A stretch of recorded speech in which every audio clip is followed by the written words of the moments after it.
Good morning. It's Papa. This morning I'd like to finish reading the chapter called The Mittens. If you'd like to know how I got to Sophia's house or what the mittens are, you can look at some of my earlier videos. The chapter The Mittens is from my book, One Man's Mile, which I wrote about some wonderful people that I met in the North. I'm reading to you because I'm hoping it might bring back some memories of younger years or just make you feel comfortable as you sit and listen. And now to the last half of the chapter, The Mittens. Remember, on a cold winter day, I was just invited into Sophia's house. Sophia motioned towards the second chair at the table as she settled into her chair by the window. I sat down. Immediately she began to bead. Her gnarled hands deftly plucked tiny beads off the table with a needle, sliding them onto a thread in one smooth motion. The needle flashed through a piece of moose hide, securing one more line to an intricate flower. The flower was identical to the one on my mittens and on those that I had sent away as gifts. Excuse me. The piece of material Sophia held was small. She embroidered the flowers on a portion of the cuff and then attached that portion to the mitten. Those aged fingers worked by rote at a task that must have been as familiar as breathing. Sophia did not look up as she talked. Cold? Yes, I replied, wondering how to begin. Did you walk? Well, yes, it's a nice morning. I would have thought it obvious that I had walked, since there was no vehicle outside. Van frozen? There was a bright red van, a donation, used for all kinds of work, including visiting. Although there were only about 2 miles of roads on the island, I often found it most efficient to drive to meetings and homes. Was Sophia implying that I would not have walked unless the van was incapacitated? It's good to walk along the river. You can think. Here was a potential segue to my question. Sophia, I was thinking about these mittens while I was walking over here. They're beautiful and warm. They've been great all winter. I have a question about them. Sophia got up and shuffled into the kitchen, returning with the teapot from the wood stove and a plate of cookies. She set both on the table. We need the cups, she said, pointing with her lips. This gesture had become familiar since my arrival on Moose Factory Island. A quick pucker of the lips and a tilt back of the head was a means of pointing. I had no idea how this custom developed, but I heard lots of warnings not to point a finger at certain islands or trees or cliffs because it was bad luck. Maybe pointing a finger any time was impolite. So people pointed lips. I turned and saw 2 cups, one inside the other, on a stack of 2 saucers perched on the edge of the sideboard. There were cloth napkins as well. I stood to bring these items to the table. Sitting down at my place once again, I watched Sophia separate the cups and saucers and begin to pour the tea. Her hand was steady. I was thinking about the mittens and the snow, I began again. We'll need the sugar. She pointed again. I rose once more and turned to see a delicate cut glass creamer and sugar bowl on a matching plate sitting on the sideboard. I carefully picked up the set and placed it on the table, sitting down once again. I wanted to ask you questions about how to use the mitts. Nobody said mittens on the island. They were mitts. I suddenly realized that I was not sounding like the intelligent man I suspected Sophia thought I was. We'll need the spoons.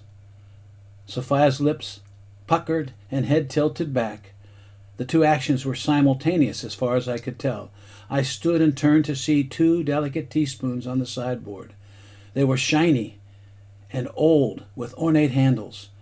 Sophia was, even for this simple visit, putting out her best for me. Suddenly I felt honored and nervous. As I sat down again, I looked more closely at the cups and saucers. They were delicate bone china, cream-colored, with pink pastel flower pattern. The saucers had scalloped edges. The cups had delicate handles with a slight flare at the top. They were antiques.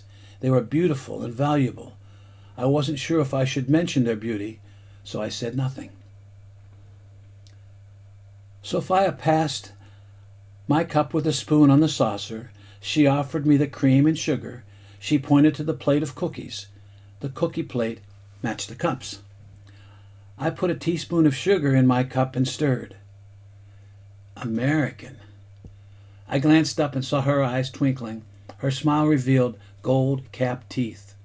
She was pouring cream into her tea. I picked up the cup, holding it in both hands. Cold American. Sophia smiled and waited. Well, I worry about my mitts getting wet. Is moose hide waterproof? I was not sure that waterproof was quite the term I wanted to use, but the question was out. I waited for Sophia to start laughing.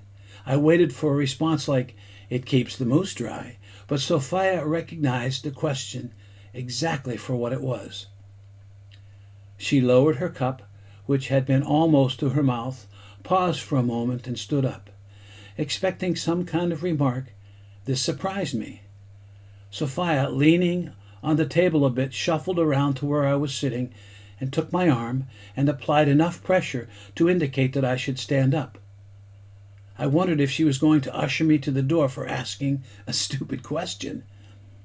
But this seemed unlikely. Once standing, Sophia turned me around.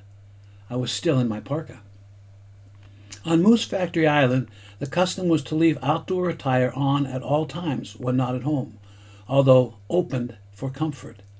My assumption had always been that this was because many of the houses were old and drafty.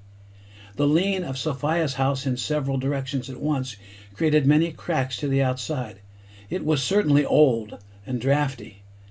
Besides that, the Cree did not have closets, or at least not many in a house.